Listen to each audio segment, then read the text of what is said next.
Què vol dir estar infectat? Entonces, tú también estás enfermo.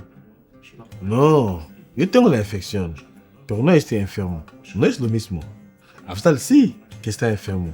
Tiene la tos y se encuentra muy mal. Yo solo tengo la infección. Me hicieron una radiografía y los pulmones los tengo bien. Ahora tengo que hacer un tratamiento para que desaparezca la infección.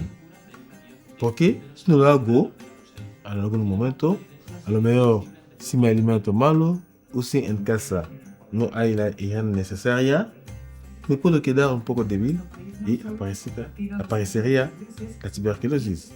Pero si hago bien el tratamiento, no pasará nada. Les persones infectades tenen una reacció positiva a la prova de la tuberculina, però no tenen símptomes, no es troben malament. La radiografia del seu pulmó és normal i no poden contagiar ningú.